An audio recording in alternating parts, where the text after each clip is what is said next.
Hello, hello, and welcome to the newest episode of Borderline Podcast Disorder. Hope you're good. Hope you're well. It's good to be here recording this. I'm uh, I'm doing okay. Thanks for asking. I'm a bit annoyed because there is a storm apparently or something like that in London or around like UK and around London this weekend, and my doors are just banging so much. I don't know if that makes sense, but that noise really freaks me out, which is very surprising. I don't know, just a bit annoying. But you know what? This week has been a fairly intense week. A lot has been going on. I had to use,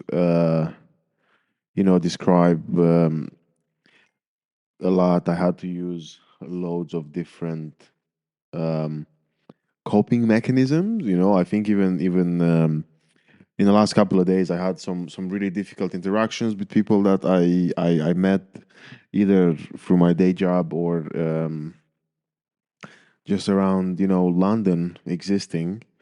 Um, it was a lot. I had a lot of self-loathe following some conversations or following some interactions that I had with some people where I felt like I was being mistreated. I felt like I was being talked to in a very rude and obnoxious way. But then, it also made me feel like, what if I'm making it up? What if is it just in my head? Does this actually happen? Like, where is the line? How do if someone's being, difficult or not? And how do you appreciate that someone's also maybe having a bad day, but then why am I responsible? Or like, why am I taking the said, why am I the punch bag, And yeah, that was strange. And then I was my own punch bag actually, because I did a show this week, and it went really well, but it didn't go as well as I wanted it to go. And I was really upset over it. And it took me a while after to you know accept the fact that it's gone, the moment, the opportunity, and to look forward to the next one. Basically, because I can go into more details. I was planning on doing a couple of bits, and because I'm working on this like 10 that I'm trying to shaping up really nicely. But the thing is, I think it's a combination of fatigue and maybe a bit of emotion, but I think mostly fatigue, because I know like before I went on stage, I was so tired that I just blacked out after about 7-8 minutes, and I genuinely forgot everything, and I didn't make any prompts, to try and like help myself, and yeah, I kind of bottled it, if I may say that. I bottled it, and I just felt awful, and there were some people, coming because they wanted to see me, which was wonderful. But then I felt annoyed because I felt like I was letting them down, and then I let myself down, and then I'm letting the whole world down. That's kind of how it felt, but I just had to accept it, to embrace it, and to just be like, well, it is what it is, And then I had a gig the next night, and that was a no, wait, I'm lying. Not the next night. I had a gig on Friday night, and the one on Friday night was actually brilliant. You know, um, got to speak with someone from who's visited a town nearby where my mom used to live, and so we kind of like chatted about that. Um, that was really cool. I honestly, I really enjoyed it, and I think it brought back my faith in myself, really. But yeah, I've started seeing a therapist again. It's good.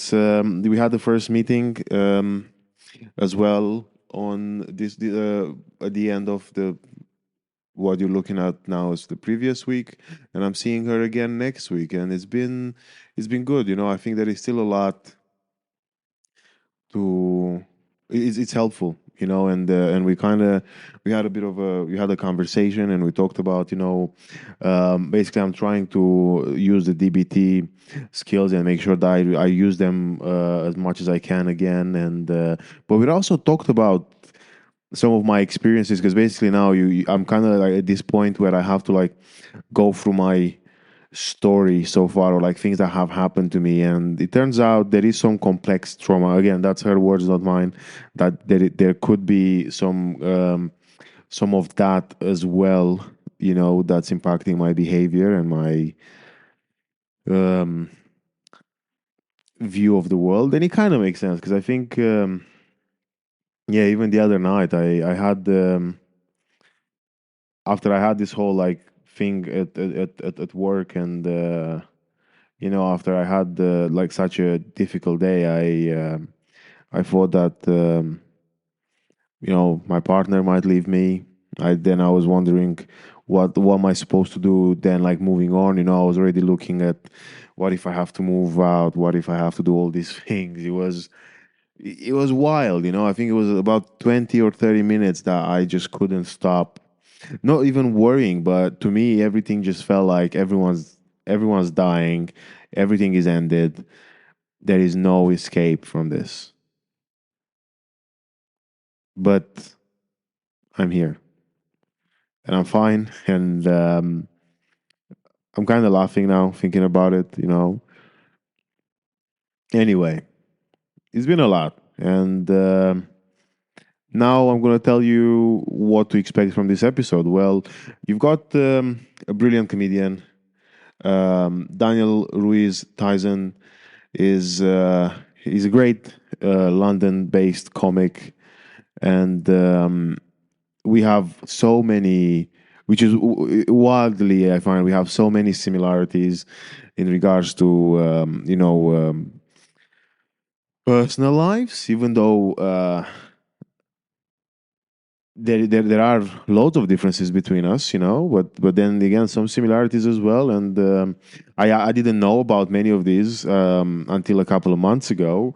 But then I remember ever since I've seen him, he was one of my favorite, and he still is one of my favorite comics in the let's say the um, in the London scene, and he's a wonderful person as well. I enjoy speaking with him a lot, and I'm so happy that we had the opportunity to actually record this conversation.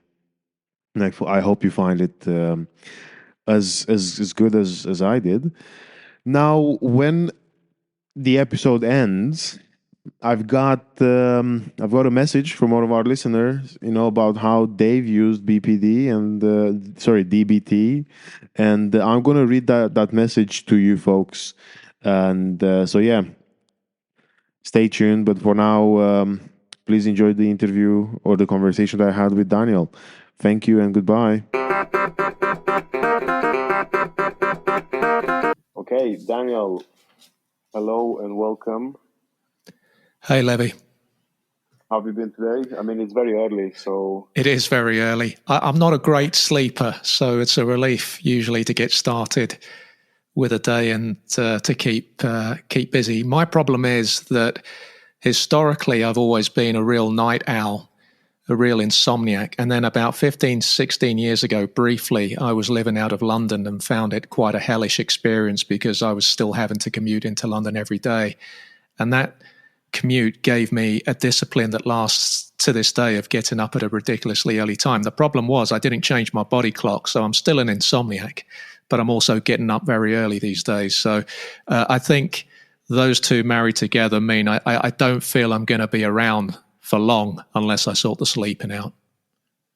wow. Well, I've been diagnosed, or I've been told I have something called late insomnia.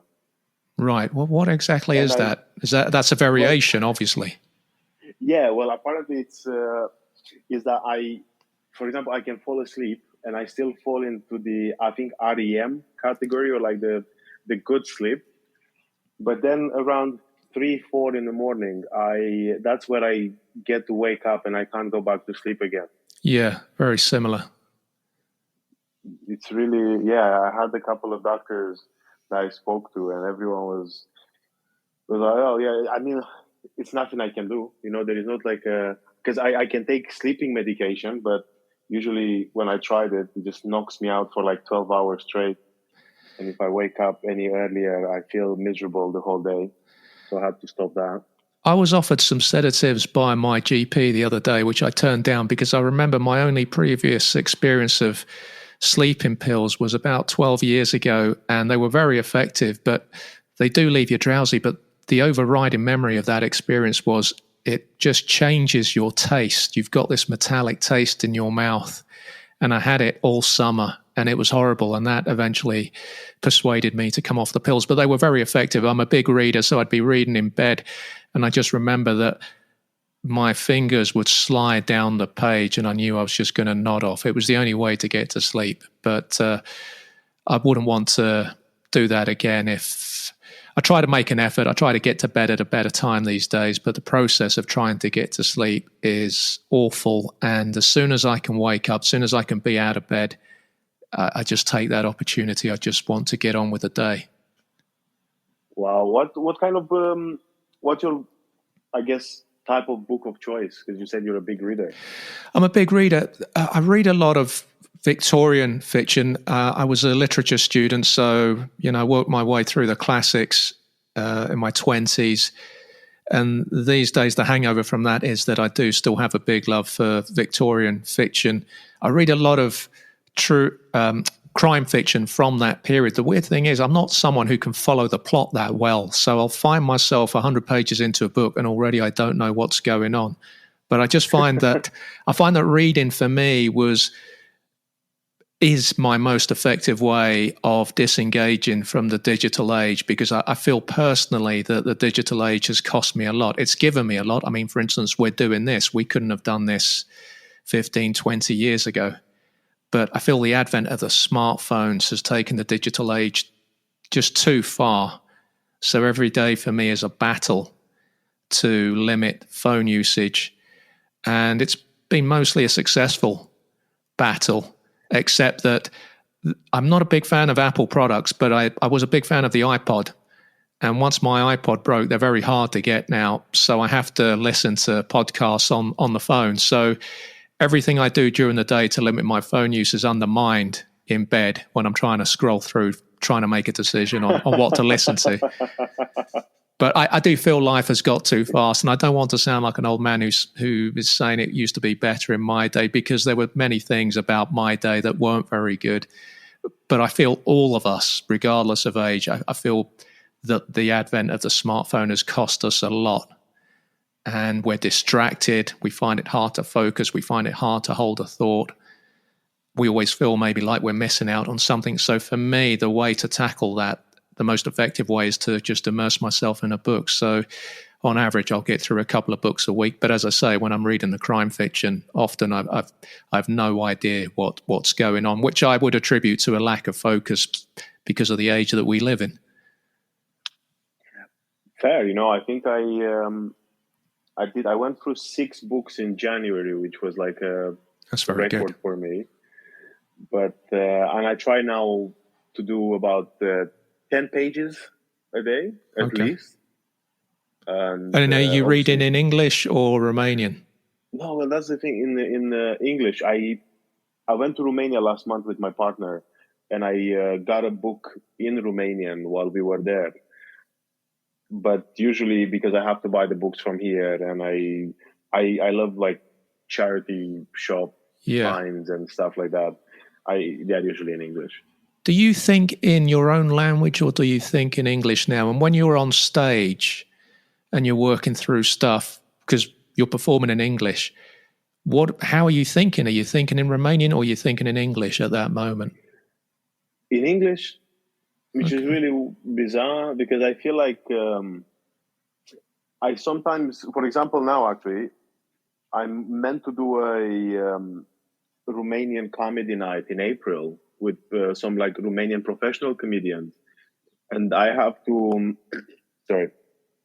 I have to rewrite some of my jokes or some of my stories actually in Romanian, and I find it quite hard because I feel like I know that I have a disassociative personality, and I feel like the comedian personality inside me, it's in English. Okay. When you were growing up in Romania, did this comedian personality exist, or was this something you only switched on once you came over here? Yeah, I think so. Because when I was in Romania, I was very sarcastic and I was like a class clown, and that was probably to try and feel better about the things that were going on at home with my parents splitting up and stuff. But I've only discovered the journaling and the idea of like writing jokes and funny stories and that creative side in English in 2019 around when the lockdown started. Yeah. So yeah, I do read mostly English just because I live in here and I have access to those books. And also, if you try to get good Romanian books in English, it's really hard or they are very expensive. What is Romanian fiction like, though? I think traditionally, we have some very good writers. I'd say there is. I like fiction and nonfiction. I think my favorite writer now is nonfiction. Right. But even the fiction, like what we studied in school, some of them were brilliant. You had Caragiale, who was a very big. He was a big influence even in the politics in Romania. Sadoveanu, anyway, loads of good writers and very entertaining too. But you're reading mainly in English now. Yeah, yeah, by far. I think even the book that I've read in Romanian was very interesting, and it was quite like numbers heavy. It was just was a non-fictional stats book. But what did I read most recently? Actually, I finished Paul Merson's "How Not to Be a Professional Footballer." Yeah, you mentioned, I remember you mentioning that you were looking perhaps to get him on your show. Is that a new book?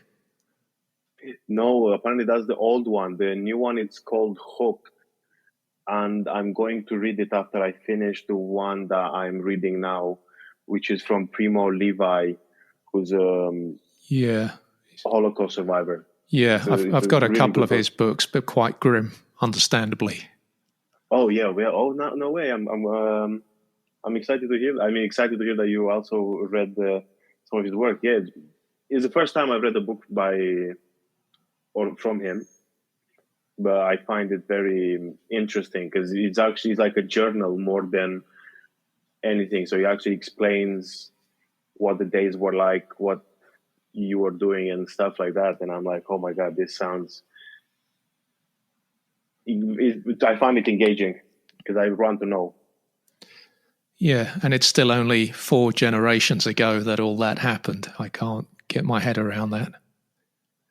Oh yeah, it's wild when I think sometimes about how my dad was born in 19. I want to say 47. So only 3 years after the war ended, Yeah. and yeah, well, because we were chatting a lot, like when we meet at shows and stuff. Like, how about um, your parents? Because they were also like born here, right? No, they were born in Spain, also like your dad in the 40s, but Spain was recovering from the Civil War. So Spain wasn't really affected by the Second World War. It's probably the one positive Franco did was somehow managing to keep Spain out of that global conflict. But it's interesting that when I hear you speak with your fluent English and I look back at my parents' experience here in London and the experience of their generation, my only family are now my elderly aunt and uncle.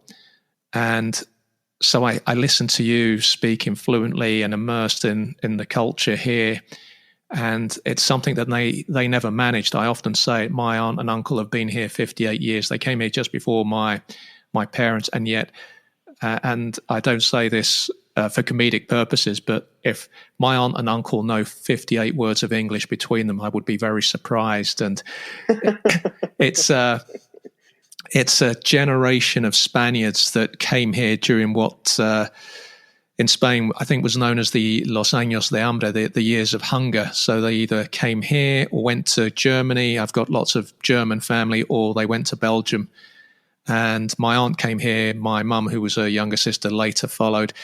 The problem with that generation was they took on very servile jobs, waiters, cleaners. The number 2 bus in South London was famous just for being full of Spanish cleaners traveling to clean the rich people's houses in Belgravia.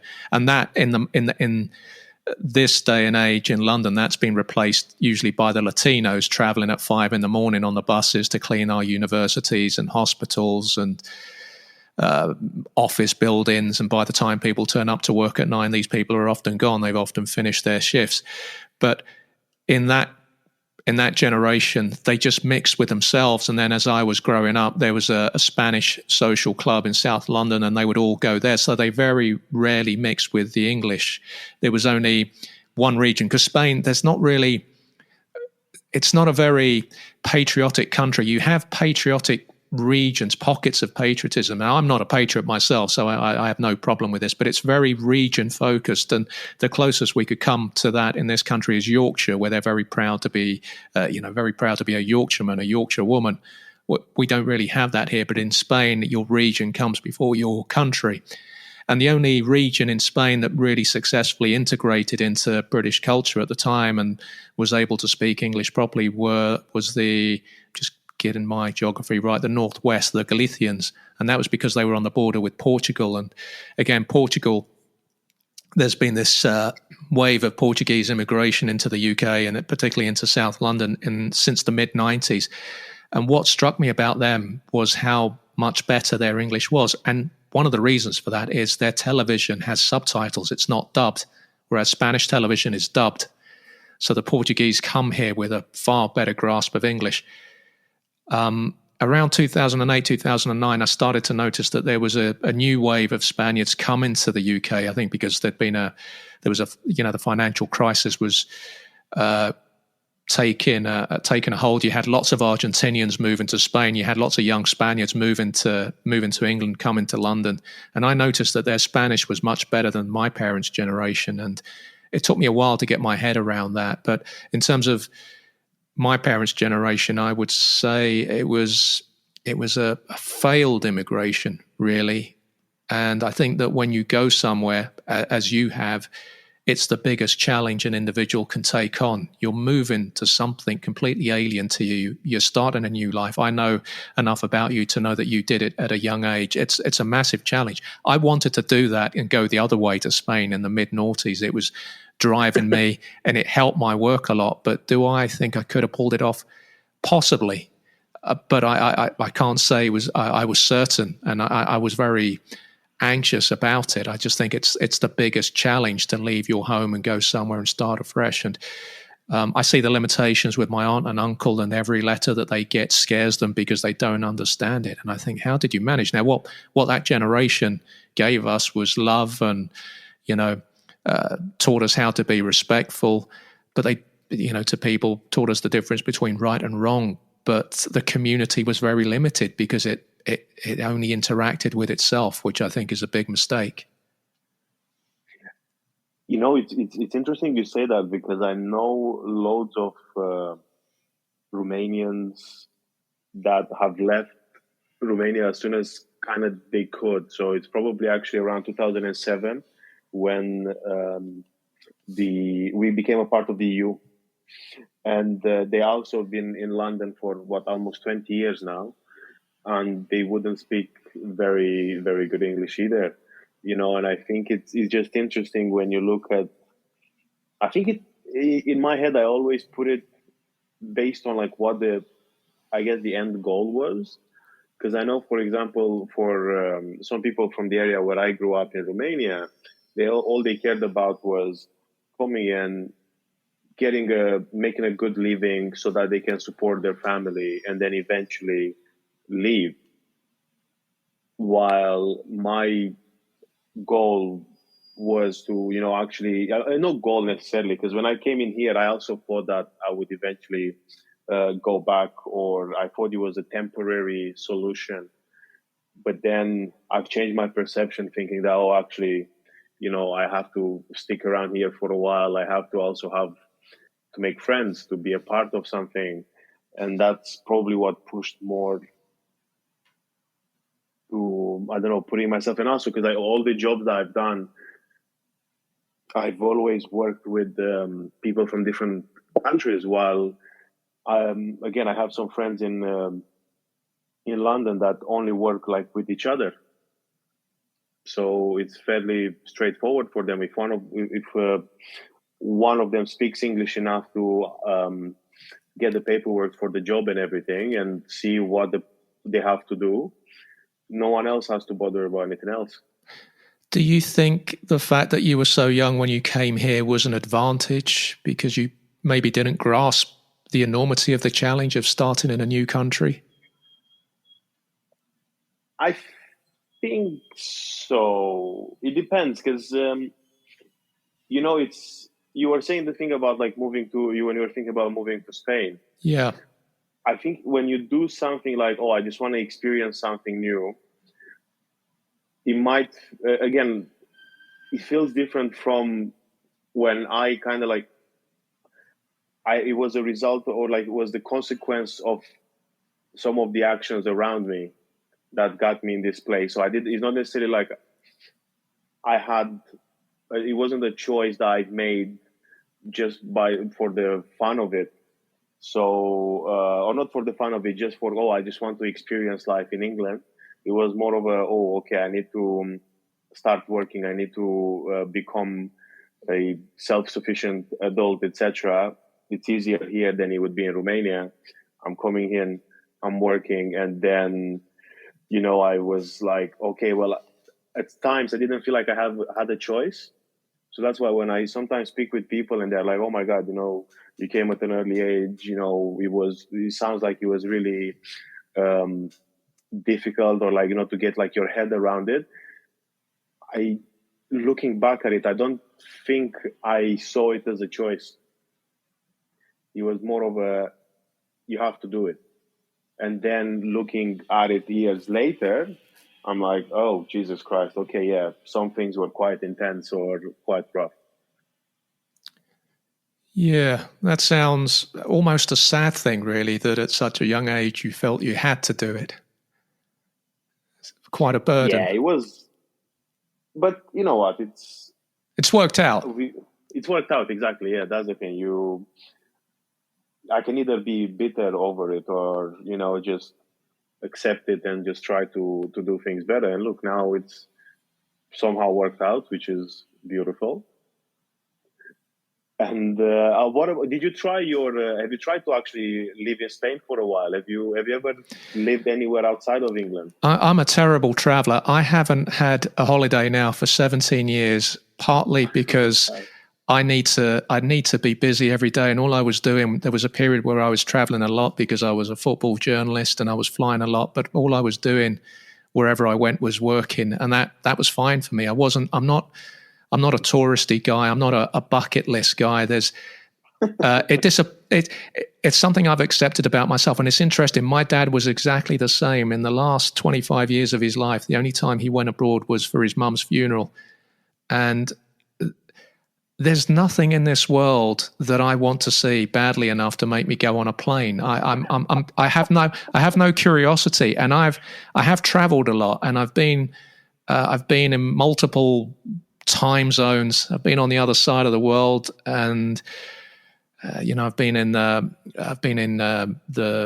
Bahrain, been in the Seychelles, been in North Africa, and just last night going to a show in South London, I got lost. That was using City Mapper. You can imagine what it's like when I'm on the other side of the world. I have no navigational skills. So all of this stuff is just it's a hassle for me. And all I do when I go to these places, all I was doing was just working. And I was happy to be working. Again, I'm not a very curious guy, so I'm not a tribal guy either, which I think has its positive qualities. I'm not someone who can be influenced by other people or by things or by fashions, and anyone who sees the way I'm dressed will probably accept that. If I was to live forever, because I can hold on to my wardrobe for a long time, every few years my wardrobe tends to come back into fashion, and I'll notice people wearing stuff and I think, I think I've still got that kind of style of trousers or that style of shirt. Let me look in the wardrobe, and I'll find it and I'll bring it out. It's really weird. It's weird living long enough to see things come back into fashion like clothes and think, wow, that was, people were wearing that 30 years ago and now it's a thing again. And it's very hard. I'm going off on a tangent here. It's very hard in terms of clothes to see anything that's original. In terms of the traveling, partly it's a fear of flying. It's the hassle of getting ready to go somewhere. It's the hassle of coming back, the dread of, I suppose this would be a lesser issue now, given, again, everything is almost coming through your email now or notifications on your phone. But it used to be the dread of coming back and picking up your mail and having to deal with that. And I just never loved being abroad enough to want to keep doing it. And it's 17 years now since I've had a holiday. And I kind of worry that in terms of health might have some implications if I don't do something about that at some point. But I'm someone that needs to be busy, needs to work, needs to be creating all the time. And that's probably the thing that's brought my life down, really, is that I've always defined myself by my work. And when I've met those targets, I feel fine.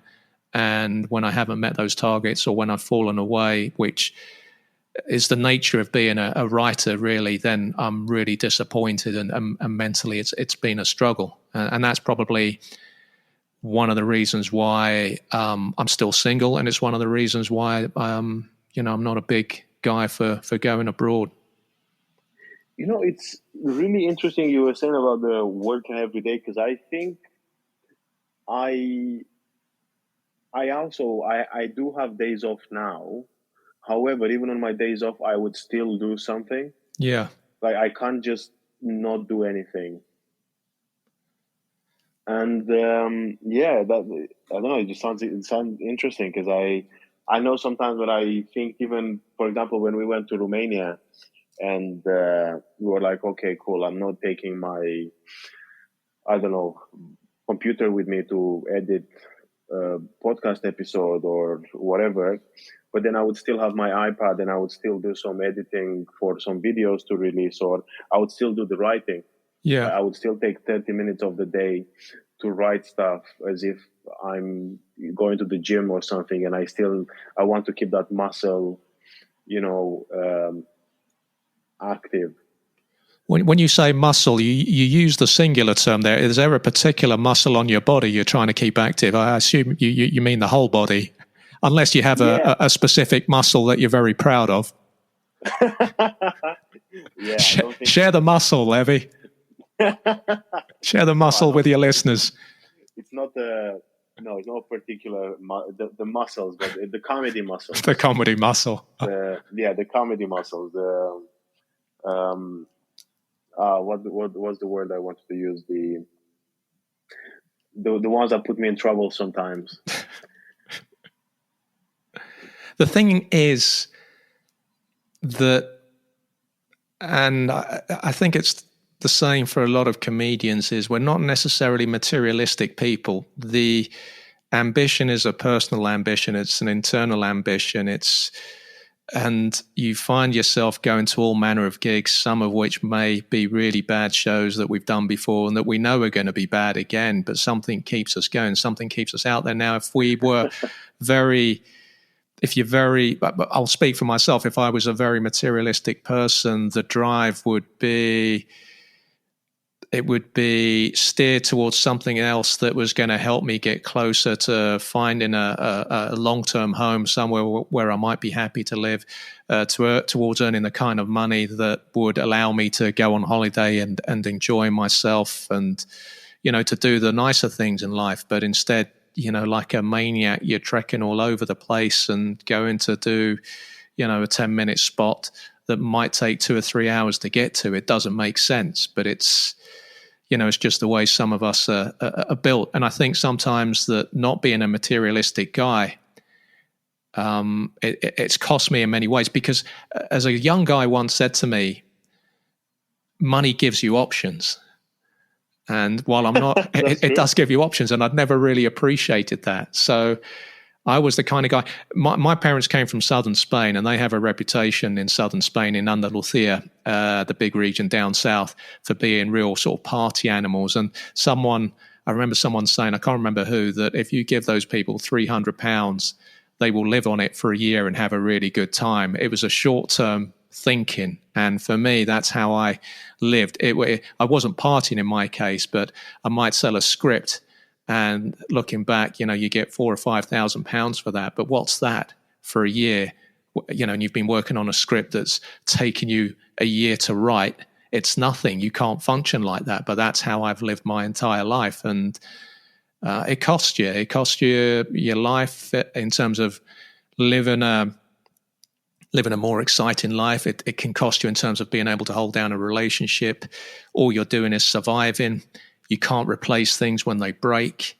You've got no long-term security with your housing, but you do it because it's who you are. It's what you love. It's what you want to do. And, coming from a working class community, and coming from a Southern European working class community, it's a community that I always found it a bit vulgar, very ostentatious, a love for the kind of things that I didn't like, a love for the really sort of richer things in life, and, for property and for cars. And to this day, I'm not someone who can drive, and my dad was the same, but we weren't the norm in our community. And, growing up with friends who would get money for a mortgage from their parents by the time they were in their mid-20s. I never had any of that, but I'm glad I didn't, because it kept the fire burning, and we'll do these shows, we'll have these bad gigs. And as a friend said to me recently, if you have a bad night, these experiences, they forge you in fire,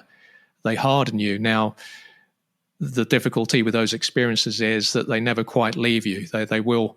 This is stand-up comedy. Of all the things that I've done, is the hardest thing to do. That the great nights are brilliant and stay with you, but the bad experiences are worse than the bad experiences you have in other areas of your life, not your personal life, just in your working life, because what they can often end up with is you being humiliated in front of an audience. It's that simple. It's like going into a ring and, being humiliated in front of fans and family watching you in a boxing match that doesn't go your way. We thankfully don't have the physical pain, but we will have the mental scars from those experiences.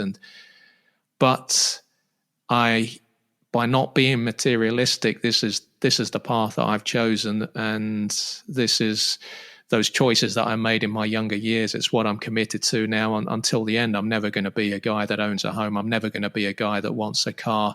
I'm probably never going to be a guy that can hold down a relationship, because I'm never going to be able to switch off and give that other person the time that they deserve, because it's all about the work. And coming from an unusually poor family. I grew up in very unusual circumstances. For a person of my generation, I shouldn't have grown up like that. And those things stay with you and never leave you. They inform your work. And I can see now that the choices I made as a younger person have affected my entire adult life. And I wouldn't know how to change that now. It means that the drive is still there, but it costs you an awful lot on a personal level. I don't think that there are many comics, or I don't think it would be unusual for, it's a cliche here. I think a lot of people who do what we do are unhappy, and I am one of them.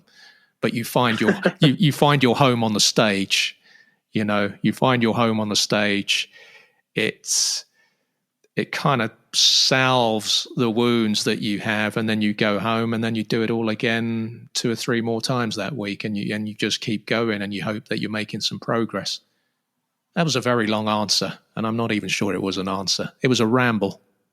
But it was beautiful. So many of the things that you said, I was just like, oh wow. And I think that the one, oh no, wait, because I was thinking basically because I was listening and you catch my attention so much because of the things that you said were so amazing. I actually forgot what I wanted to say. Um, to I think it was about the bringing the no wait, what was it? Not knowing like any different or I think that's what makes again comedy and even worth it because I've seen so many people who started around when I started and then they had to stop because of the impact that it had on their mental health or I was thinking about the when you go on stage and sometimes doesn't go well and you're like, oh, I just made a fool out of myself. I usually that's the mindset I go to on stage in the first place. So I know that I'm going to make the whole idea is to bring my unfortunate stories to people and then to make them laugh sometimes with me, sometimes at me, and it kind of helps because I'd go on and I'd be like, okay, well, you know what, I see why sometimes I wouldn't do too well, and I understand that comedy is so subjective that it really depends on the individual to see what we're talking about. But I also found, incredible because there is this whole idea about, to be able to write comedy, you have to live and you have to do things so then you can write about. But what I find incredible and actually very beautiful and what draws me like into your comedy, for example, is the fact that you get those like very real moments from life. Because sometimes, if you talk about, to me, if I talk about like, oh yeah, I had a trip to the other side of the world, how unfortunate is that? I don't think many people can relate to that. Yeah. While when you find the fact that, oh, I picked up habits from my parents. How annoying is that? Or like how interesting it is that I can see it now. Everyone's been through that to a level. Yeah, I mean, we know enough about each other. I've seen a lot of similarities in terms of our life experiences. The same unfortunate things that you've gone through, I went through. I went through at a young age. You've gone through at an even younger age, and I didn't know that when I first saw your stuff, which you are a storyteller and a dark storyteller at times. And as I got to know your stuff a bit better, I remember the first time or the second time I saw you doing stuff, it was about your dad. And at the time, I didn't know that he had passed away. And it was only much later when we got talking, and then we found that we had similar experiences, except yours came at an earlier age. I think that comedy is one of the few things in life where you get better as you get older. Unfortunately for you, although fortunately in terms of the comedy scene, I think you're older than you should be for your age because of your experiences, because of your life experiences. The audiences are out there for the storytellers, but we've discussed this before off the show that, and we've both beaten gongs, but they are very difficult for storytellers. That's not the natural audience for a storyteller. But when you do a show where you've got a very receptive audience and they give your set the time to build, and maybe it's often the storytellers who need to do this. If we tried to walk away, maybe we wouldn't be able to walk away because this stuff is nagging away at us, and the way of getting it out of our system, and again, this is all cliches, just by talking about it on stage and finding the funny in that darkness. And I've always been able to find the funny when it comes to talking about my dad, but I've never been able to find it when it comes to talking about my mum, and that exists to this day. But with my dad, I always found him a very unusual character, and people who knew my dad and knew me always said I took after him, and I can see that because the collapse of my life has mirrored his. He is a man who went to college and stayed there for 18 years when he had a family to raise and did every single course going. And when I do that particular set on stage, people often don't believe me, but I've got all these college ID cards that I can line up year after year to prove it. He was just a man who could not function in the workplace. He had to do what he had to do. He wasn't motivated by money. And again, that you'll pay the price for that. But so we've had similar experiences, and I guess those losses do shape the kind of comic that we go on to be. I think how can it not? How can it not? Yeah, for sure. And I think this is I always think of the definition of a comedian. I actually feel like it's a definition of a clown. Where you see someone who puts themselves in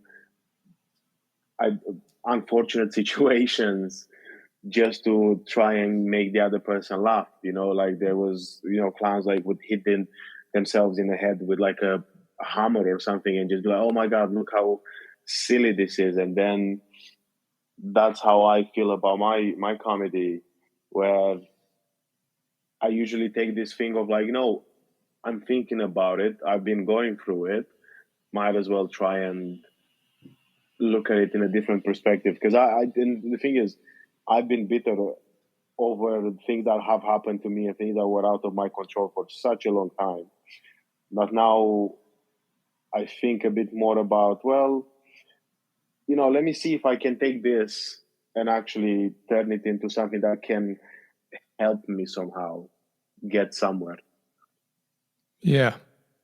And how did you get through writing comedy? Like what made you, because and again, you had like you have so many incredible stories about like traveling the world with your journaling, like football journaling job, which I think as a sports fan myself, it's incredible, but then how did you got into like comedy, or like when did you started writing? How did it all started? I knew I wanted to be a writer without grasping what that meant from the age of 6. I remember it that we at my first school every Tuesday was creative writing day, and I was really into it. And then by the time I was 7 or 8 at my second school, I was writing stories for my classmates. And this is something I often think about. My mum would stitch the pages together, and I never, to this day, I don't understand why we didn't just go out and buy a stapler, because we had 2 stationery shops within 5 minutes of where we lived. But, right until my teens, I was either writing short stories for classmates or running school magazines. School magazine was a football magazine, and I always knew I wanted to write. And then once I was 21, that was it. I knew that this was what I had to do. And I was very lucky that I was working somewhere. I was working in a picture library, a photographic agency in Fitzrovia. Probably the best job I ever had. If I hadn't walked out of that job, my life would have been more comfortable, because I could have had the duality, of a good job, a good, interesting job, which that job was. And I could have then continued to write around that. But for me, I always felt as a writer, and probably this is misguided, that it had to be the complete sacrifice. So I would work in bursts, I would do jobs in short bursts, and then take 6 months off to write a particular project. And I got to know this guy through a woman I was working with, and he was a commissioned TV writer, and he got me into a particular production company that he was linked with, and we would be writing together. And we eventually went on to make a disastrous film that went straight to DVD. They brought in a woman from Star Trek: The Next Generation, paid her a fortune, stuck her, I think they put her up in I think it was a 4-star hotel in Finsbury Park. I don't even know if there was a 3-star hotel in Finsbury Park at the time, but I was waiting about a year to get paid. I sold TV shows I was commissioned by every major broadcaster in the UK, but there were always setbacks. I mean, the greatest moment of my career was getting my first TV show commissioned on a Friday morning, almost 24 years to the day. We're about 3 days away now from that. And I remember everything about that day except the weather. And I'd been on fire that week. It was so easy to get production meetings at that particular time, particularly once email came through, because the novelty of email affected everybody. So producers loved being contacted by email. It was a new thing. And suddenly you weren't having to write in and send a script and wait weeks for contact. You know, you could have that contact within a day or two. And I was in and out of meetings all week that week. I knew there was trouble at home. I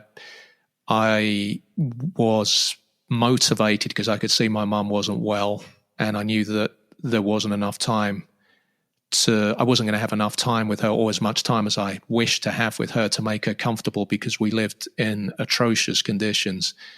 My parents had just got caught up in this trap with our living situation. So housing is something that I've always been very, very passionate about. And I got my first deal that Friday morning. I went home, got home about midday, and I still remember everything about that day, like I say, except the weather. So I'd finally achieved everything I'd set out to achieve at a young age. And, when no other person that I knew was doing this, and everyone else was already close to buying a home, they had their cars, they would go out clubbing, and they were all about money and having a good time. There's nothing wrong with that if that's what you want. But I knew from a young age I didn't want that. And then 2 hours after that meeting, my mum passed away unexpectedly. So I had the strangest day of my life. And yet somehow I kind of still walked through all that. I still managed to keep going. But the only reason I managed to keep going was because I was just driven to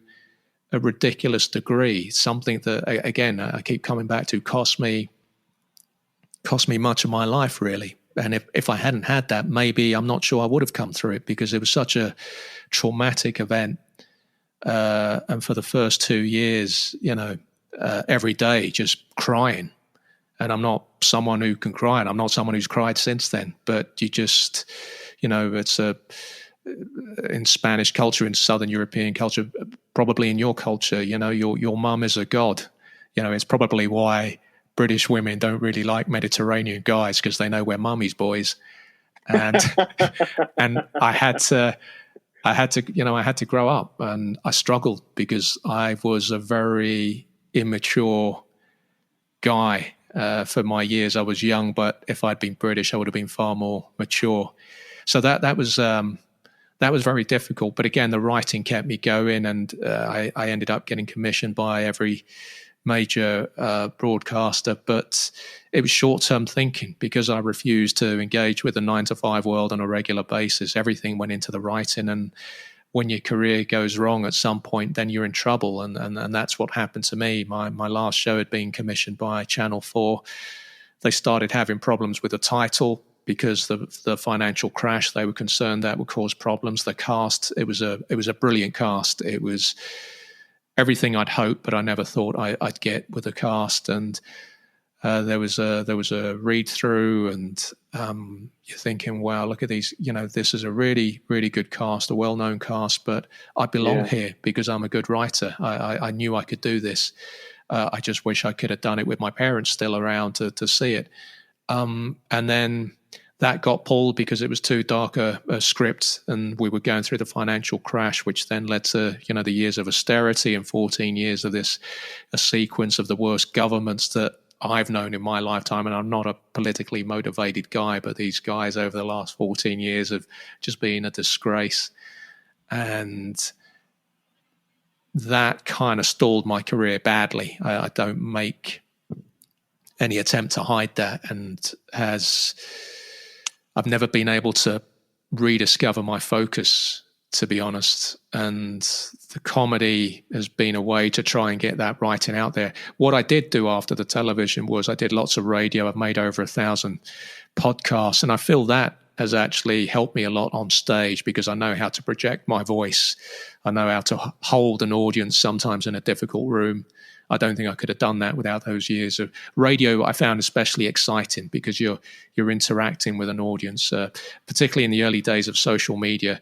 again, that applied to podcasting in the early days of social media. The first podcast I made had a brilliant audience, which I've probably never been able to replicate with later podcast work, possibly because the novelty of social media has long since worn off. But yeah, I think I'd have been a happier. I would have been. I know I would have been a happier person if I wasn't a writer, if I wasn't a creator. Because you'd be less self-absorbed, wouldn't you? You'd be a happier guy. I've reached, my stage of life. It's only now that I can possibly see that I would make a better boyfriend for someone now. I know what a relationship needs now, but I wasn't able to give it up until the last few years. I think the pandemic changed me in many ways as well, as it changed many people. But there's a lot of sacrifice in the arts. And I don't think we're a country that really appreciates the arts, which is why we've got lots of struggling artists. And in the age of social media has made it even more difficult. I earned my best money before social media, and now people are growing up expecting things for free. How many comedy nights, we start to break into paid gigs, and so we can see the progress, but we still do a lot of free nights. I personally don't see why things should be free. When I was going to comedy gigs as a young person, I was always paying to see comedy. Always paying to see comedy. It's how does a night keep going? An event needs some money coming in. And, we're in the era of self-publishing as well. I don't necessarily think that's a bad thing, because it widens the selection of books that are out there. I think some publishers just keep turning out the same stuff, and the obsession with celebrities and their particular books, that's not something I'm ever going to be interested in buying. But at the same time, it means that there's also a lot of rubbish being self-published. And, 20 or 30 years ago, you'd call it vanity publishing. Now it's self-publishing. It's this is where we are. We're always fighting to make a pound as creators. You don't go into stand-up comedy to make big money, and you're lucky sometimes if you're traveling out of London, if you break even after your travel. It's just incredibly tough, which again comes back to the question, so why do we do it? We do it because we have to, because that's how we're built. Yeah, I agree. I think I often find myself wondering, because I do like a part-time job during the week to be able to pay bills and stuff.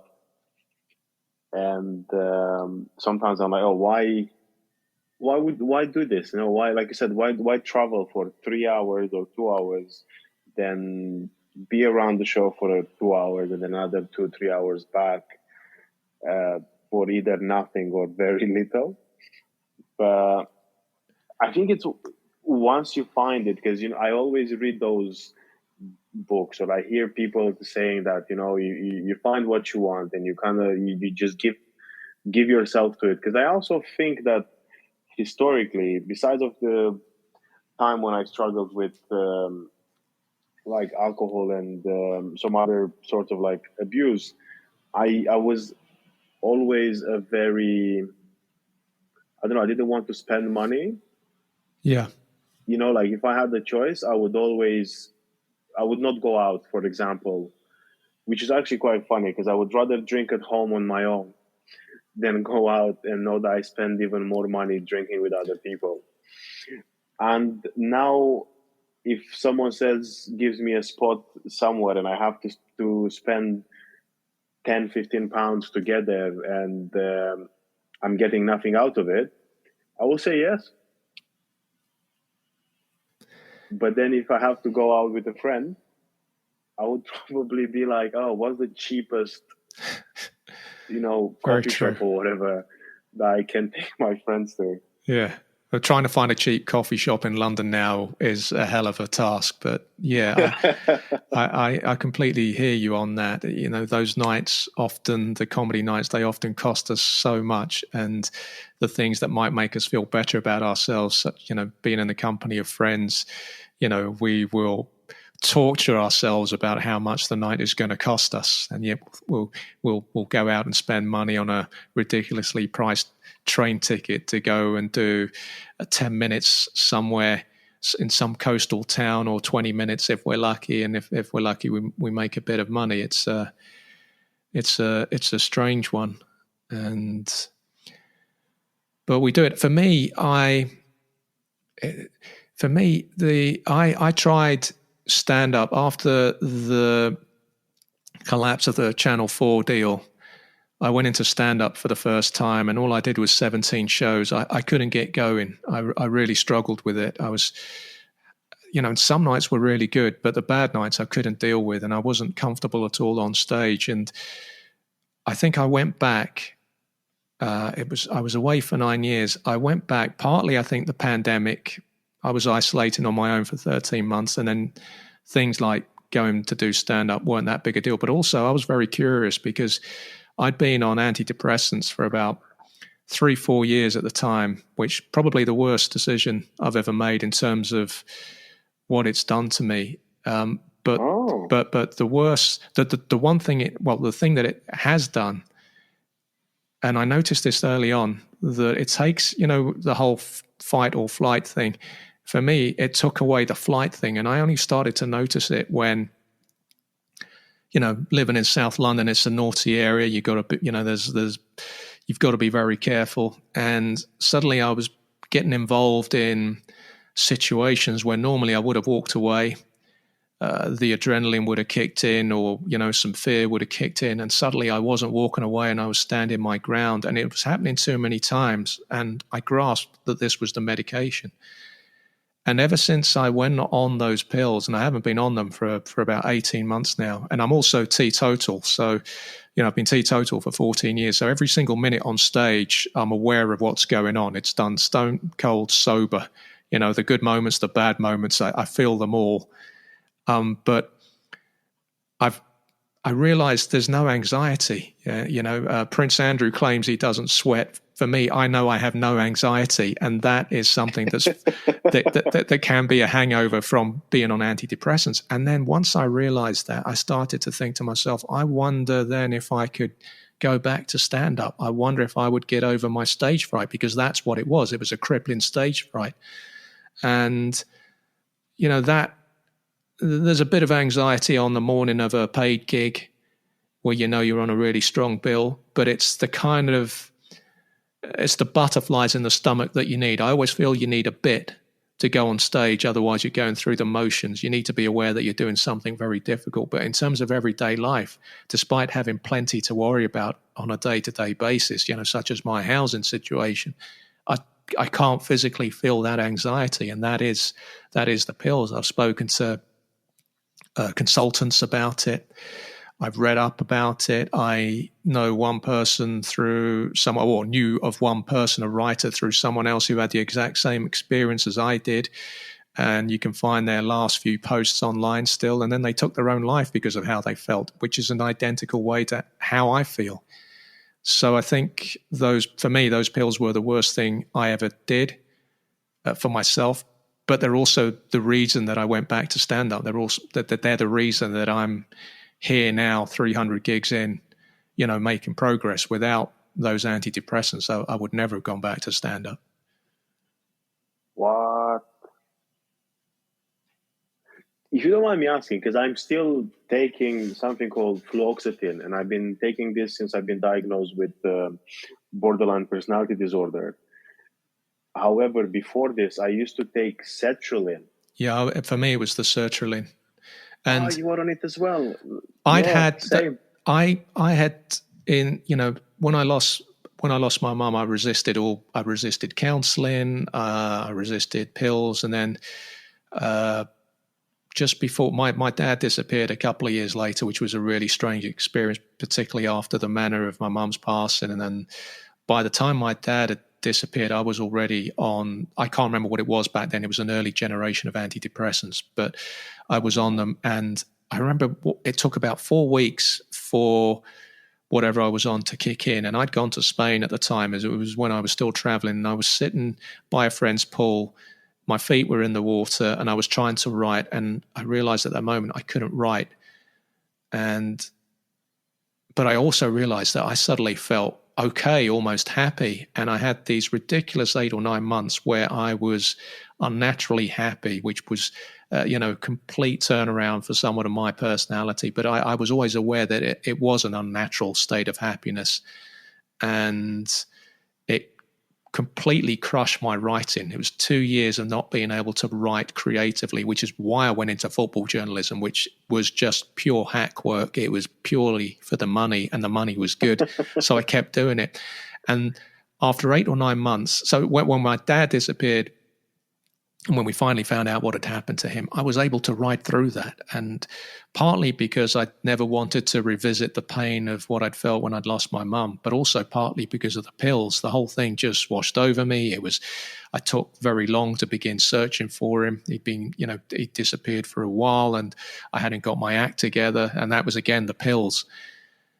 And I came off them after 8 or 9 months because I knew that the person that I was every day now on those pills wasn't me, but also because I was really worried about the writing. And it was another year and a bit before I started writing again. And after about 15 or 16 years, being in a situation where I felt I needed something, again, my concern was, is this going to give me another writer's block? And, the GP was saying, no, it won't. This is a different generation of pills. These are better now. And yeah, it gave me a writer's block. It really did. The kind of writer I want to be and still am, which is a screenwriter, has never fully recovered from that. And I see writing stand-up as a different thing. It's not the writing that I always define myself by. I find it easy to write the stand-up. I find it hard to learn the lines. And of course, performing, you gotta, if you're actually a writer, it's a big step up to perform. But, I've learned how to do it. I'm comfortable doing it. But the learning the lines is the big problem. But I would give everything up just to be able to write like I used to be able to write before I went on the sertraline. So I feel like physically, mentally, creatively, I paid a heavy price for going on those pills. If I look back at why I took them, could I have done it in any other way? Could I have got through that period without the medication? I don't know. If I'd known, with the benefit of hindsight, I'd rather have tried to get through it without medication because I know that that's never quite going to come back now. All of it, the physical ability to feel things, to appreciate things, to engage with things, and even everything I do, I struggle to engage with. Even when I'm on stage, internally, I just feel very empty, very vacant. And I'm just passing through everything. And it's a very strange feeling. And I know that is the medication. And I've seen too many things, spoken to too many people, read too many things now to know that it's not the medication, to know rather that it is the medication, no matter what GPs tell you, and I saw a consultant a few months ago, and he told me, yes, he'd heard that from some of his patients, that once they've come off it, they still feel like they're on the medication. And that's how I feel. I still feel like I'm on the sertraline, except I'm not. And I originally started on 25 milligrams, and then I think it went up to 50. And during the pandemic, I had a really bad time initially, and I had to go up to 100. And then I was able to start bringing it down. And once I started gigging, I was coming back, and, you know what it's like. You're gigging, you're coming back really late, your routine is broken up. And I realized I was forgetting to take the pills, but I was feeling pretty much the same. And at that point, I thought, well, yeah, I don't really need to take these anymore. So I stopped taking them, but I still feel like I'm on them. And I'm not sure how I get past that now because it's been a long time. Wow. I thought about while I was listening to you about my experience with sertraline. And actually, I went up to 150. That is a lot. Yeah, I went up to, because I remember at some point they were like, oh, we can't give you anymore. And, but then I remember what happened is, I think from 100 up. And I think we might have crossed paths around that time because it was last year. Right. This time last year when I stopped. No, right before last Christmas. when I stopped taking the sertraline. But I was just numb. And I think this is one of the things that actually helps me when I go on stage now, where people say that, oh, I feel very comfortable with silence. I feel very comfortable with, having like being deadpan, or building up a story which might be sad, but then turn it around, and I don't look like I'm panicking. And I think that started when I was on sertraline, because same as you said about the feeling of like emptiness, on stage. I get that sometimes, not sometimes, most of the time. I feel like this is where people say, oh, I think it's brilliant that you don't get moved by, say, silence or like building up to something. I think that's because I don't necessarily feel it. It's interesting because when, we go to a gig and you're sat there watching other comedians' sets and you're one of those very supportive guys and you're always laughing. You're a big laugher. But then when you go on stage, you're very deadpan. You're very serious. And yes, you're not afraid of the silences. And that's a big skill for a comic, is to not be afraid of the silences, to not rush your stuff, let it build. So it's quite a transformation once you get up and you're on to do your set. This is, I think, is to do with something that I found recently from reading a couple of books about BPD. People with it, they do tend to have dissociative personalities. And I think that's, even though I know, I don't know, like what's it called? By doctor's definition, having a dissociative personality, it's unhealthy and it's not safe either. However, to me, I found that in comedy, it's one of the things that helps me the most, because sometimes I can go on stage and I can be this person that I am not, or like I'm trying not to be, which is very, again, deadpan, very straightforward, etc. And then I can go back to being me. Yeah, it's about finding that line, isn't it? I think that we all need to find that line, so we are just caricatures of ourselves. If people in the audience want to think that is who you are in real life, that's fine. But as long as you go up there on stage and you know where the line is, I think that's important. And I think it's something that, all comics have to work out at some point. You've got to have that separation.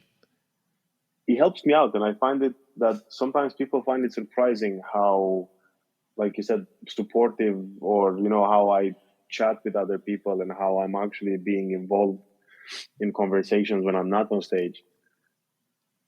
Which I find it quite funny, because people think that, oh, I thought you're deadpan and sarcastic and whatever all the time.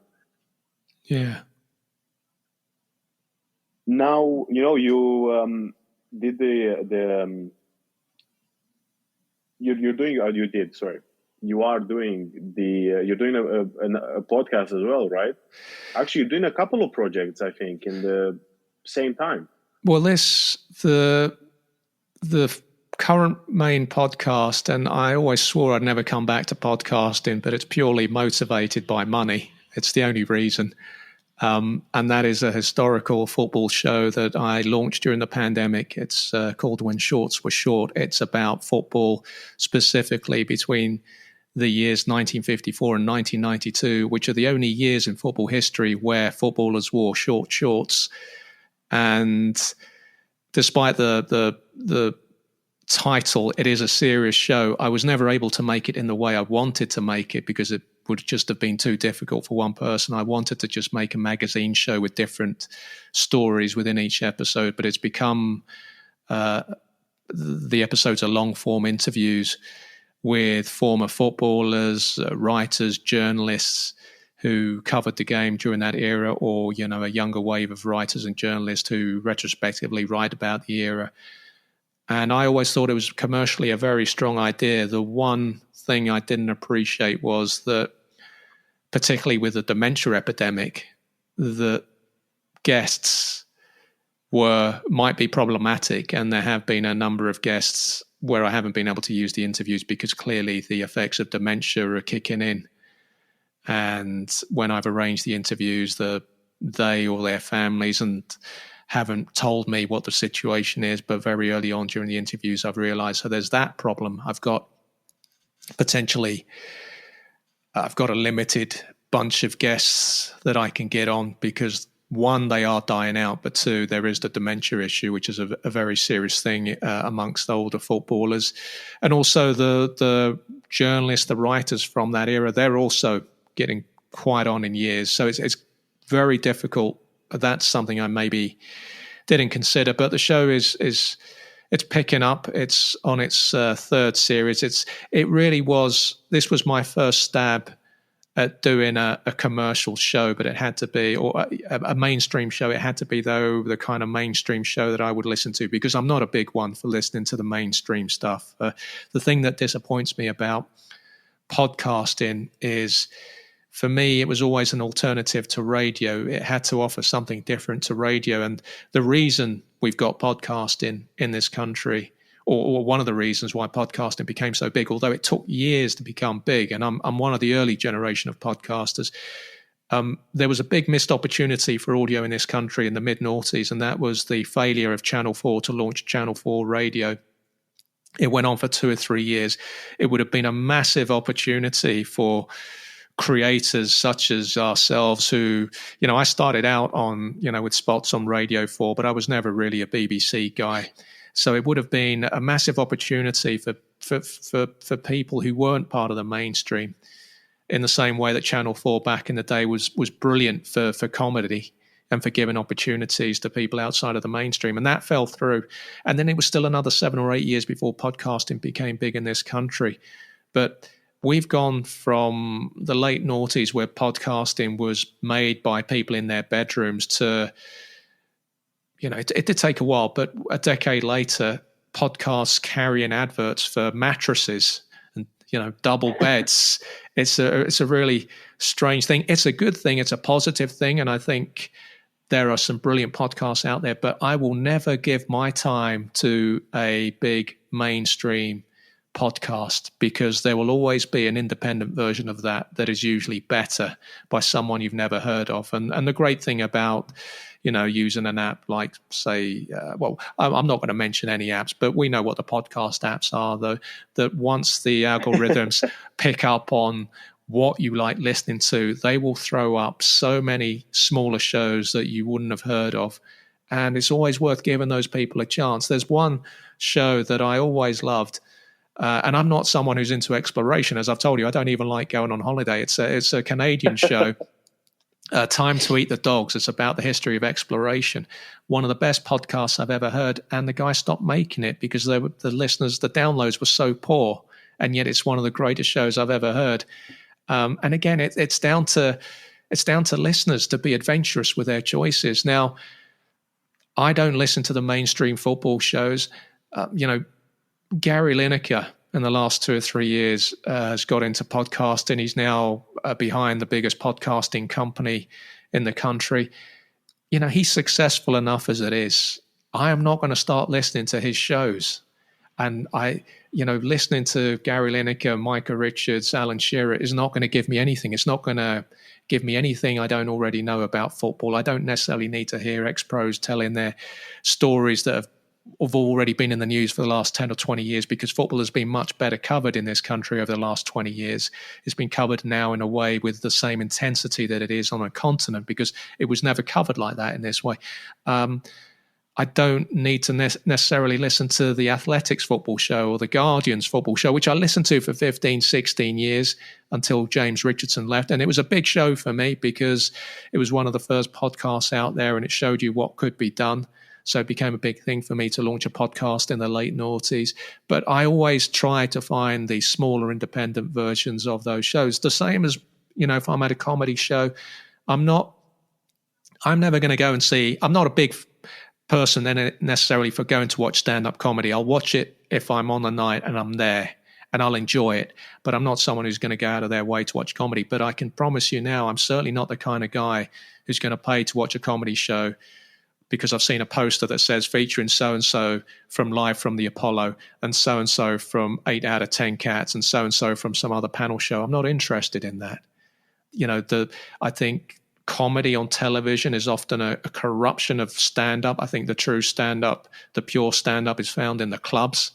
I think Live from the Apollo is an awful show. And if you were to ask me if I was to progress enough to one day be offered the chance to go on there, I know no amount of money is gonna persuade me to go on that show. I've said it already. I'm not motivated by money. I never watched that show. It's just because I remember how bad it was when I used to watch it, when I used to catch it in the noughties, because it's been around for 20 years now. And, you've got I assume they still do it. The cutaway shots to the celebrities in the audiences, it's almost like watching Wimbledon in the summer where they're obsessed with the players' wives, or so here's a shot of a celebrity in the audience. Why do we need to see that? Why are we so obsessed with that?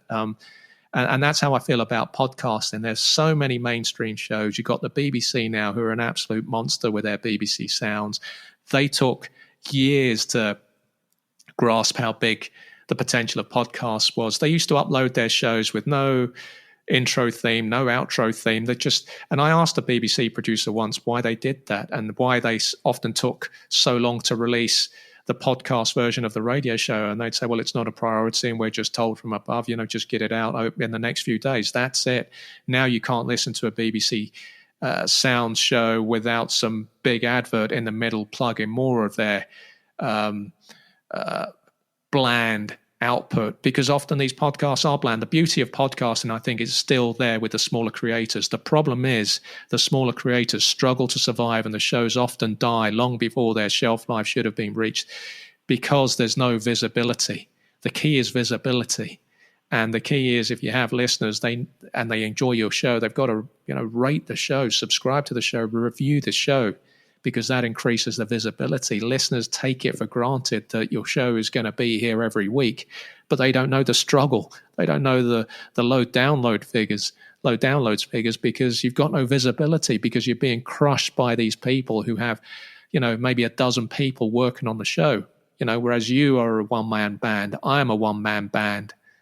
The visibility is the challenge. But in terms of content, do I think my football show, for instance, is as good as the best football shows out there? It is. I know it is. Otherwise, I wouldn't do it. I wouldn't waste my time doing it. It's a lot of work. Do I think I can make it commercially successful? Realistically, I think it's going to be very difficult because of that lack of visibility. I think podcasting should be an alternative to radio. And often now, because you've got, like I say, the BBC releasing their radio content as podcasts, the lines are very blurred. And again, it's very hard to stand out because pretty much anyone can make a podcast nowadays as well. But there's still some really good content out there. But as a listener, you should make the effort to find the engaging content and then support those creators in whatever way you can if you really enjoy their show. And that can just simply be by, sharing a link to, your show online. It's not going to kill them. It's going to take a minute to do. Get the show out there, appreciate the work, appreciate the level of work that you're putting into this show every week. So I'm quite passionate about it. And I only came back really because I felt I had to do something to try and get me motivated, because I've been really stagnating. And since I brought the show back about 3 months ago, I felt it's feeding off into other areas. I'm trying to currently train my mind to retrain it to focus in the way I used to be able to focus with my writing. And that just means taking an old script that I'm currently reworking in my bag on the way to gigs and spending an hour on the bus going through it, just trying to get my mind used to working in that way again. Pen and paper, post-it notes, highlight a pen, try and be old school, and try and get back to where I was. Is that realistic given how difficult life is for most people now in this country? The cost of living crisis, the housing conditions in this country, the cost of rent. I don't know. I don't know. I'm kind of staggered that what's going on at the moment, or what's been going on for years in this country, what's crept up on us. And this is, this precedes Brexit. The housing situation in this country. I can't get my head around what's happened with renting, because my family were private renters. I've been a private renter all my life. It was something that was quite unusual when I was a kid, and now it's something that people who expected to buy houses are stuck in. And if you're stuck in private renting, it will affect you if you're a creator, because how are you going to find the time to create your best work? You will be able to create work, you'll find that time, but is it going to be your best work? Because you've got too much in your head. Your mind's too cluttered. You're too worried. You're having to pay far more money than people who are in social housing. You're in a place where you have to read a 20-page contract before you can even hang a picture on the wall and make it look like a home. You know, I have family in Spain who've lived in rented accommodation 30, 40 years. You go there, it looks like a home. They don't have this. And a friend said to me once that what landlords don't grasp is that for them, renting out a place is a business transaction, but for the person living there, it's an emotional transaction. It timestamps your life. You're trying to build something. You're trying to progress. It might be your first home with your partner. It might be the first home that your child lives in. It's your life there, and I don't think landlords grasp that. And for me, renting, buy to let, the whole buy to let thing, I think is a really bad way to make money. It's an unethical way to make money. I think right to buy, which helped a lot of the working class. For me, it was the seduction of the working class. It depleted our housing stocks. Those houses weren't replaced.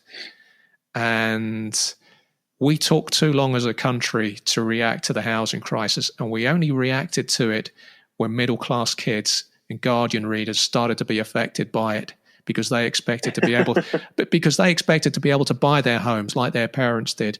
Now, the good thing about those middle-class kids is they have a voice and they know how to use it, whereas the working class tend not to know how to use it. So this crept up on us. But I can go back to the 90s when I was, moved away from home for the first time and was going from one privately rented home into a new privately rented home, thinking, this is a ridiculous amount of money to pay. Now, of course, I look back at those prices and I could pay that with my eyes closed, but no one was talking about it until it was too late. And we're still talking about it, but not enough is happening.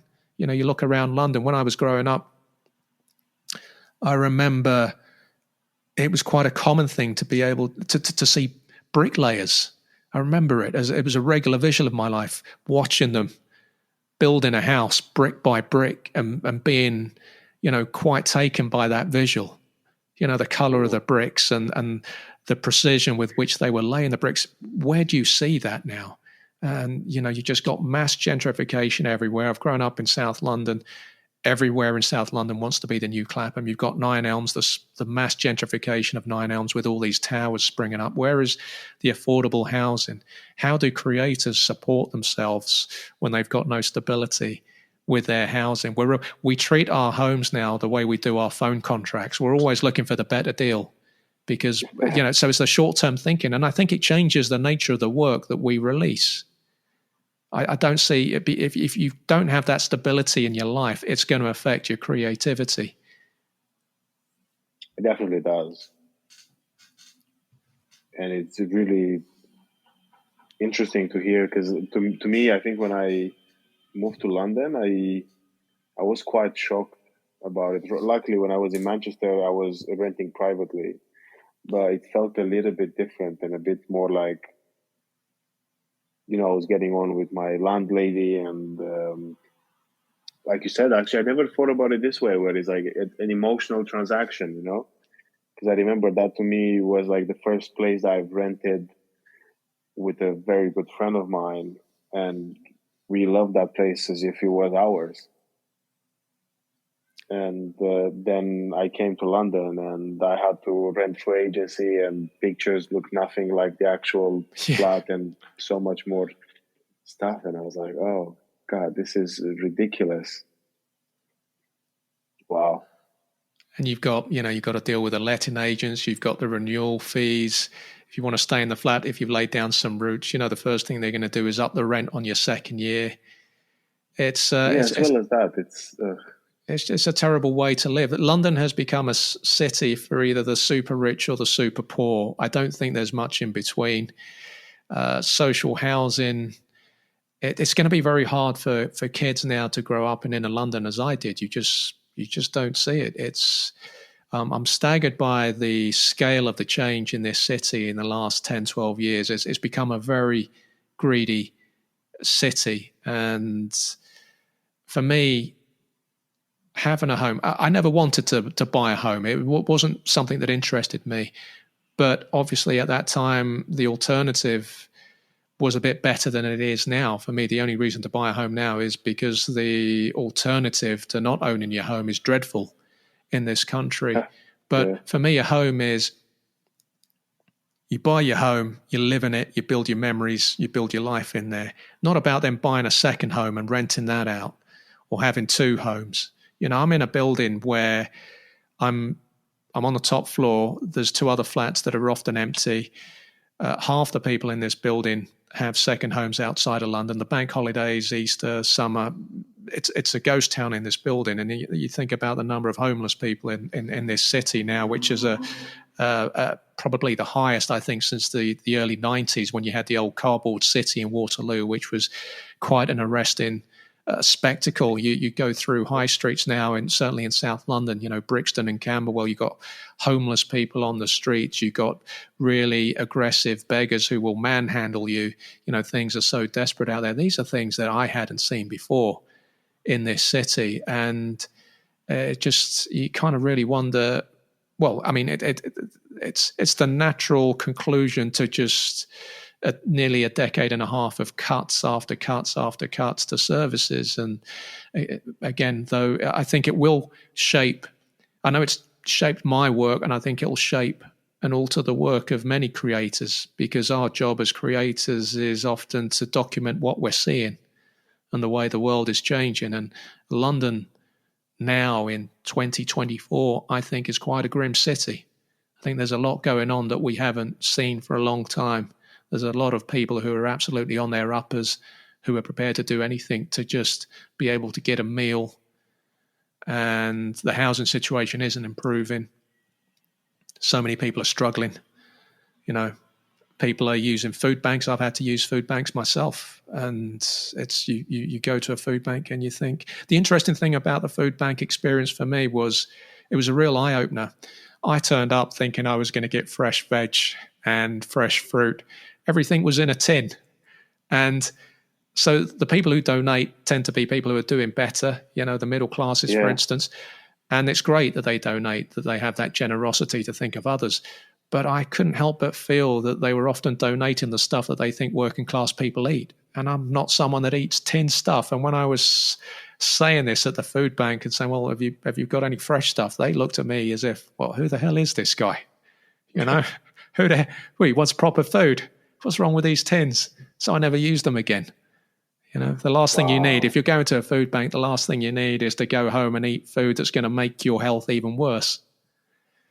So, you know, it's interesting because actually, I do see that. Where you're like, if you go to, it's usually like people who do better. But I actually feel like the most generosity that I find is from people who are actually, you know, close to a bad living or a bad situation. That, Levi, that for me, when we finish this, that is going to be the thing I think about most from this episode, because that is so true. And that's been borne out by my own experiences. The people who have nothing are the people that give you everything they have. You've hit the nail on the head. You have. Yeah. I'm serious. That's a really important thing that you've just said.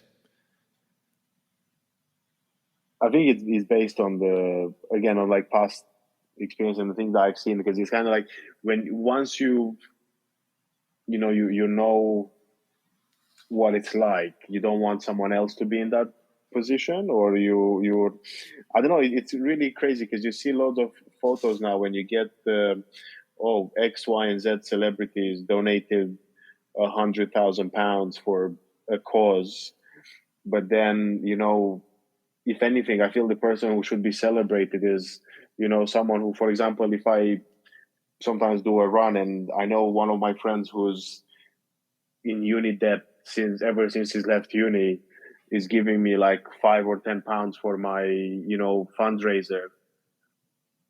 You often appreciate, and not often, always appreciate that much more, because I know that a tenner for that person is so much more than, I don't know, £100,000 for someone who's talking about millions and millions of revenue. Yeah. Well, I had such an incredible time chatting with you, and I feel like we could continue this for hours. I appreciate your time, Levi. It's been good. Well, is there anything where do people find you? What if anyone wants to listen to your work or see you perform? How do they reach out to you? My gigs are listed on my site, which is danielruiztizon.com, and Instagram for any gig information as well, at 1607 West Egg. And yeah, that's where all my stuff is. What does that mean? Sorry, before we... West Egg is from The Great Gatsby, and I always felt a kinship with Jay Gatsby, who's this very aloof character, a loner. And I like the fact that he would hold parties in his big mansion, but not actually participate in the parties. I always thought that was really cool. And I always felt I was like him, but without the wealth. So that always stayed with me. I always wanted to ask because I was very curious. But yeah, Daniel, thank you. Thank you, Levi. Look after yourself, and I'll see you around. I'm sure we're going to gig together soon. I look forward to seeing your fancy glasses at the next gig. Hey, did you like it? Was it what you hoped for? Was it better? Was it worse? I know the sound quality from my microphone wasn't great, so I apologize for that. But I hope you enjoyed it. I think the conversation itself was entertaining. But now I'm going to read the message from our listener. Hey, Levi, I had trained crazy hard for a marathon abroad. It had gone perfectly. I was the fastest I'd ever been, and this was the moment my life was going to come together. All my hard work had finally paid off. Until suddenly, I had a freak injury less than 2 weeks out. Skills used. Check the facts. The whole foot and lower leg had a lot of inflammation and painful spots. Injury history review indicates that some of my similar injuries has healed in 2 weeks. Googled for people with similar symptoms sports medicine articles. Problem solving, pros and cons. No medical insurance anymore, and it would cost about £300 to see a sports doctor. These sorts of injuries often just require time. Pull out of the race at a big financial loss with a real mental impact. See physios. Email sports doctors to see if worth seeing them. Use lots of ice and various creams. The third skill, cope ahead. Considered how I would cope if I couldn't run. Look for future events once healthy. It's not the end of the world. Try to eat healthily and focus on doing what I can to manage the situation with less stress. Use accept/improve to distract myself with other activities while resting. Watch my favorite drama for many hours a day. Supported friends going through difficult times. Used imagery to remember times when my injuries had disappeared in time. Self-suited with loads of baths, etc. Often had a vacation in bed by 5 p.m. Once my brain started to feel like it was panicking or may do something unhelpful, I just went for a rest and woke up more hopeful and calm the next day. I checked the facts again with about 4 days to go, testing whether my leg would be okay on a short run. It wasn't as painful as I expected. There was still hope. This was an important step that relieved my mental suffering. I was starting to really struggle, but once I saw a glimmer of hope, I could run, but perhaps slower than I'd planned. I felt optimistic and like I could keep resting it and stay in a positive mindset. This mental flexibility was never new for me, to focus on the joy of taking part rather than the personal best opportunity I had worked for and lost. My sports doctor also gave me some good advice via email, as did the coaching team. A lesson to surround myself with really knowledgeable experts. It's worth the money to avoid catastrophe. It's hard when you have low self esteem to splurge, but actually having great support when the shit hits the fan is really priceless. Radical acceptance. Even if I couldn't run or I run slow, it is what it is. I've had plenty of great runs and I've also come back from plenty of injuries. It's part of a sport, and plenty of Olympians have been knocked down ahead of key opportunities. Thinking about them helped me accept the situation. This is part of the sport I'm passionate about. Reflection also helped me to see that while this injury was unfair, I had neglected strength work and overdid the training. So I need to be more careful in the future to protect myself from more of these dramas. In the end, I ran the race and I smiled almost the whole way. Not a half smile either, a big cheesy grin. I didn't get the time I wanted, but I ran a really strong run and our team did well and qualified for new opportunities. I can't believe it all worked out okay, and I also held it together mentally.